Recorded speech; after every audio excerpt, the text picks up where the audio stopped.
ചോറിൻ്റെയും കഞ്ഞിയുടെയും പഴങ്കഞ്ഞിയുടെയൊക്കെ കുടിക്കാൻ പറ്റിയ നല്ലൊരു നാരങ്ങ അച്ചാറിൻ്റെ വീഡിയോ ആയിട്ടാണ് ഇന്ന് നമ്മൾ വന്നിട്ടുണ്ട്. പുതിയൊരു വീഡിയോയിലേക്ക് എല്ലാ കൂട്ടുകാർക്കും സ്വാഗതം. വീഡിയോ സ്കിപ്പ് ചെയ്യാതെ ഫുള്ള് കാണണേ. ഇഷ്ടപ്പെട്ട ചാനലൊന്ന് ലൈക്ക് ചെയ്യും, ഷെയർ ചെയ്യും, കമൻറ്റ് ചെയ്യും, സബ്സ്ക്രൈബ് ചെയ്ത് സപ്പോർട്ട് കൂടെ ചെയ്യണേ. ഈ ഒരു നാരങ്ങ അച്ചാർ ഉണ്ടാക്കാൻ വേണ്ടിയിട്ട് ഞാനിവിടെ കുറച്ച് പൊടികൾ എടുത്തിട്ടുണ്ട്. കുറച്ച് മഞ്ഞൾപ്പൊടി എടുത്തിട്ടുണ്ട്, പിന്നെ 1/4 ടീസ്പൂൺ ഉലുവാപ്പൊടി എടുത്തിട്ടുണ്ട്, 1 ടീസ്പൂൺ കായപ്പൊടി എടുത്തിട്ടുണ്ട്, 2 ടേബിൾ സ്പൂൺ നല്ല എരിവുള്ള മുളക് പൊടി എടുത്തിട്ടുണ്ട്, 1.5 ടേബിൾ സ്പൂണ് പിരിയൻ മുളകിൻ്റെ പൊടി എടുത്തിട്ടുണ്ട്. ഇനി നമുക്ക് ഒരു കടായിയോ അല്ലെങ്കിൽ ഒരു ചീനിച്ചട്ടിയോ ഉരുളിയോ എന്തെങ്കിലും എടുത്തിട്ട് അതിൽ വെള്ളമയമൊക്കെ നന്നായിട്ട് വറ്റിയതിന് ശേഷം ഈ പൊടികൾ ചെറുതായിട്ടൊന്ന് മൂപ്പിച്ചെടുക്കണേ. ഇതിങ്ങനെ അല്ലാതെ നമുക്ക് മുഴുവൻ മുളകും കായവും ഉലുവയും എല്ലാം വറുത്ത് പൊടിച്ചും ഉണ്ടാക്കും. അത് നല്ല ടേസ്റ്റായിരിക്കും. എപ്പോഴും നമ്മൾ ഫ്രഷ് മസാല വറുത്ത് പൊടിച്ചുണ്ടാക്കുന്നതിന് ഒരു പ്രത്യേക ടേസ്റ്റായിരിക്കും. അങ്ങനെ ആ പൊടികളൊക്കെ കരിയാതെ മൂപ്പിച്ച് മാറ്റിയതിന് ശേഷം ഒരു ടിഷ്യൂ കൊണ്ട് ഞാൻ അതിൻ്റെ ആ പൊടിയൊക്കെ ഒന്ന് തൂത്ത് കളയുവാണ്. ഇനി നമുക്കിതിലേക്ക് നല്ലെണ്ണയാണ് ഒഴിച്ചു കൊടുക്കുന്നത്. എപ്പോഴും നമുക്ക് അച്ചാറിടാൻ ഏറ്റവും ബെസ്റ്റ് നല്ലെണ്ണയാണ്. 1 ടേബിൾ സ്പൂണോളം നല്ലെണ്ണ എടുത്ത് വെച്ചിട്ടുണ്ടായിരുന്നേ. ഇനി ഞാനിവിടെ ഒരു 10 നാരങ്ങ എടുത്തിട്ടുണ്ട്. നന്നായിട്ട് പഴുത്ത് നാരങ്ങയാണ്. അത് കഴുകിയതിന് ശേഷം ഒരു കോട്ടൺ തുണി വെച്ച് അതിൻ്റെ വെള്ളമയം എല്ലാം തുടച്ച് കളഞ്ഞതിന് ശേഷം വേണം നമുക്ക് ഈ നാരങ്ങ ഇതിലേക്ക് അങ്ങ് ചേർത്ത് കൊടുക്കാനേ. ഇനി നമുക്കിത് ചെറിയ തീയിലിട്ട് നന്നായിട്ടൊന്ന് മൊരിയിച്ചെടുക്കണം. എപ്പോൾ നമ്മൾ അച്ചാറുണ്ടാക്കിയാലും ഈ ഒരു രീതിയിലുണ്ടാക്കുന്ന അച്ചാറിന് ഒരു പ്രത്യേക ടേസ്റ്റാണ്. അത് ഇരിക്കുന്തോറുമാണ് ആ ഒരു അച്ചാറിന് ടേസ്റ്റ് കൂടുന്നത്. ഇത് നമ്മൾ ഉണ്ടാക്കി വെച്ച ഉടനെ തന്നെ ഈ ഒരു അച്ചാർ എടുക്കാൻ പാടില്ല. കുറേ ദിവസം നമ്മളിങ്ങനെ ആ ഒരു ജാറിനകത്തിട്ട് വെച്ചതിന് ശേഷമാണ് നമ്മളിങ്ങനെ ഈ ഒരു അച്ചാർ എടുക്കുന്നത് ഉപയോഗിക്കാനായിട്ടേ. കുറച്ച് സമയം കഴിയുമ്പം ചില നാരങ്ങയൊക്കെ പൊട്ടി വന്നിട്ടുണ്ട്. അതിനകത്തുള്ള നീരൊക്കെ ചെറുതായിട്ട് ഇങ്ങനെ പോയിട്ടുണ്ട്. ഒരുപാടൊന്നുമല്ല, ഇച്ചിരി കേട്ടോ. അപ്പം ഇതുപോലെ ഇങ്ങനെ പൊട്ടി വന്നാലും കുഴപ്പമൊന്നുമില്ല. നമ്മളിങ്ങനെ മീഡിയം തീയിലും ലോയിലും ആയിട്ട് വേണം നമുക്കിത് വറുത്തെടുക്കാനായിട്ട്. കുറേ സമയം കഴിഞ്ഞപ്പോഴത്തേക്കും നാരങ്ങയുടെയൊക്കെ ആ ഒരു കളറ് മാറിയിട്ടുണ്ട്. അത് മാത്രമല്ല, നമ്മൾ എടുത്ത ആ ഒരു എണ്ണയുണ്ടല്ലോ അതെല്ലാം ഇങ്ങനെ പതഞ്ഞിട്ട് നല്ലൊരു കളർ ചേഞ്ച് വരും. എന്നാലും നമ്മളിങ്ങനെ തന്നെ ഒന്ന് വഴറ്റി കൊടുക്കണം. ഇതുപോലെ ഇങ്ങനെ തിരിച്ചും മറിച്ചും ഇട്ട് നന്നായിട്ട് ഇങ്ങനെ മൊരിയിച്ചെടുക്കണം. അങ്ങനെ കുറേ സമയം കഴിഞ്ഞപ്പോഴത്തേക്കും ഈ ഒരു പരുവായിട്ടുണ്ട് കേട്ടോ. ഇതുപോലെ നല്ലൊരു ഡാർക്ക് കളറായിട്ട് വരണം. ആ ഒരു എണ്ണയൊക്കെ ഞാൻ നിങ്ങൾക്ക് എടുത്ത് കാണിച്ചു തരാം. ദാണ്ട് ഇതുപോലെ നല്ലൊരു കറുത്ത ഒരു കളറായിട്ടുണ്ട്. ഈ എണ്ണ നമുക്കിനി ഉപയോഗിക്കാൻ എടുക്കാൻ പാടില്ല. അതുപോലെ തന്നെ ഈ ഒരു പാത്രവും നമ്മൾ കഴുകാതെ എടുക്കാൻ പാടില്ല. അതിൻ്റെ കയ്പ്പ് രസം വരും. അതുകൊണ്ടാണ്. ഇനി ചൂടോടെ നമുക്ക് ഈ നാരങ്ങയൊന്നും മുറിക്കാനും പറ്റില്ല. അത് നന്നായിട്ട് തണുക്കുന്നവരെ ഒന്ന് വെയിറ്റ് ചെയ്തതിന് ശേഷം നമുക്കൊരു പ്ലേറ്റിലേക്ക് വാങ്ങി വെക്കാമേ. അപ്പോൾ ഈ ഒരു വീഡിയോ കണ്ടുകൊണ്ടിരിക്കുന്ന സമയത്ത് ഈ ഒരു ചാനൽ നിങ്ങൾക്ക് ഇഷ്ടപ്പെടുകയാണെന്നുണ്ടെങ്കിൽ പ്ലീസ് ഒന്ന് ലൈക്ക് ചെയ്യുകയും ഷെയർ ചെയ്യുകയും കമൻറ്റ് ചെയ്യുകയും സബ്സ്ക്രൈബ് ചെയ്ത് സപ്പോർട്ട് കൂടെ ചെയ്യണേ.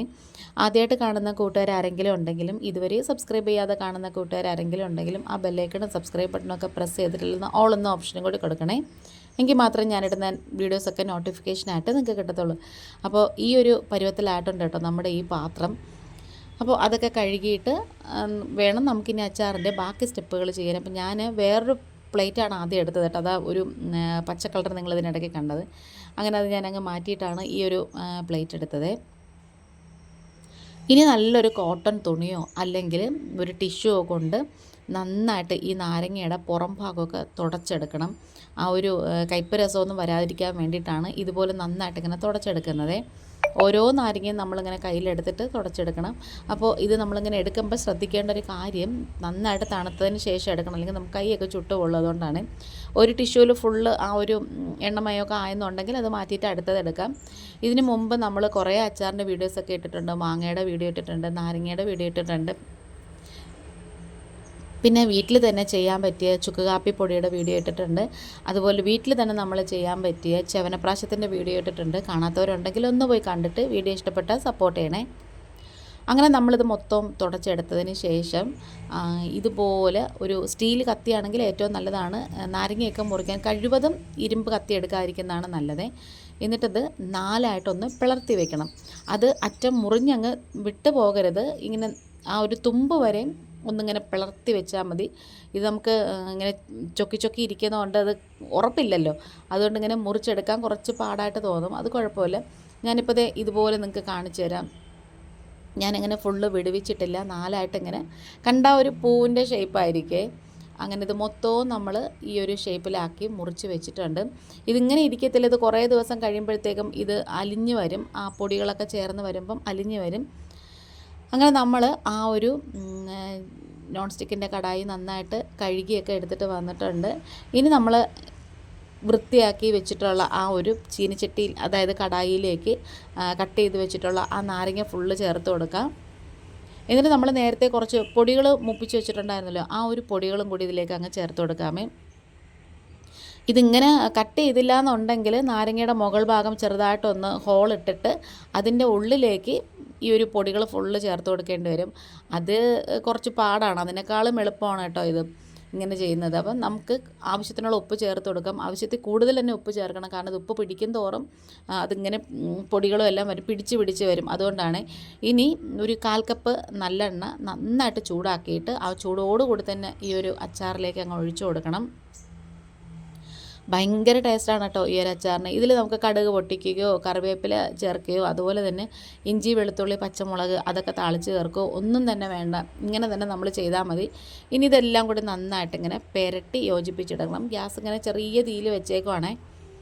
ഇതിങ്ങനെ നമ്മൾ പുരട്ടി എടുക്കും തോറും ആ ഒരു നാരങ്ങയിലേക്കെല്ലാം ഈ മസാല, അതായത് ഈ അരപ്പ് നന്നായിട്ട് കംപ്ലീറ്റ് ആയിട്ട് അതിനകത്ത് പിടിച്ച് വരണേ. എന്നിട്ട് ചെറുതായിട്ട് നമ്മൾ ഉപ്പ് ഞാൻ നോക്കിയപ്പം കുറച്ച് കുറവായിരുന്നതുകൊണ്ട് കുറച്ചും കൂടെ വേണമെന്ന് തോന്നിയിട്ട് ഞാനൊരു ഇച്ചിരി ഉപ്പും അതുപോലെ തന്നെ കുറച്ച് കായപ്പൊടിയും കൂടി ചേർത്ത് കൊടുത്തേ. ഈ അച്ചാറിനൊക്കെ എപ്പോഴും കായപ്പൊടി കുറച്ച് മുമ്പ് നിൽക്കണേ, എങ്കിൽ മാത്രമേ അത് പിടിച്ച് സെറ്റായിട്ട് വരുമ്പോഴത്തേക്കും നല്ലൊരു ഫ്ലേവറും നല്ലൊരു ടേസ്റ്റും ഒക്കെ നമുക്ക് കിട്ടുന്നത്. നാരങ്ങ വാങ്ങിയിട്ട് ഇതുപോലെ ഒന്ന് ചെയ്ത് നോക്കണേ, എന്നിട്ട് ഫീഡ്ബാക്ക് ഇടണം. അതുപോലെ തന്നെ നിങ്ങൾക്ക് നമ്മുടെ ഈ ചാനലിൽ ഇട്ടിട്ടുള്ളതിൽ ഏത് വീഡിയോ ആണ് ഏറ്റവും ഇഷ്ടപ്പെട്ടതെന്നൊക്കെ ഒന്ന് കമൻറ്റായിട്ടൊന്ന് ഫീഡ്ബാക്ക് ഇടണേ.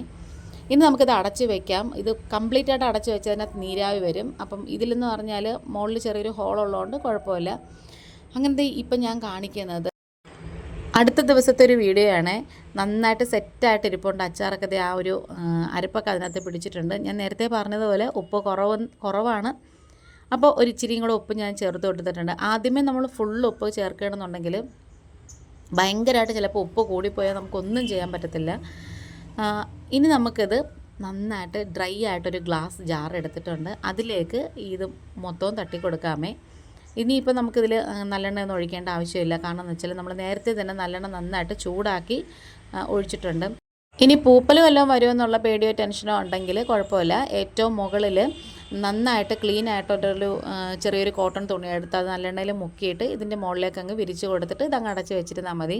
ശരിക്കും പറഞ്ഞാൽ ഇതൊരു ഒരാഴ്ച കഴിഞ്ഞിട്ട് എടുക്കുന്നതാണ് കേട്ടോ ഇതിൻ്റെ കറക്റ്റ് ടേസ്റ്റും ഫ്ലേവറും ഒക്കെ നന്നായിട്ട് അറിയാൻ പറ്റുന്നത്. നല്ലൊരു മണമാണ് കേട്ടോ ഈ ഒരു അച്ചാറിന്. അപ്പോൾ നമ്മുടെ വീഡിയോ വൈൻഡപ്പ് ചെയ്യാറായി. ഇന്നിപ്പോൾ ഇത്രയേ ഉള്ളൂ. വേറൊരു വീഡിയോ ആയിട്ട് വേഗം തന്നെ വരാം. Thanks for watching.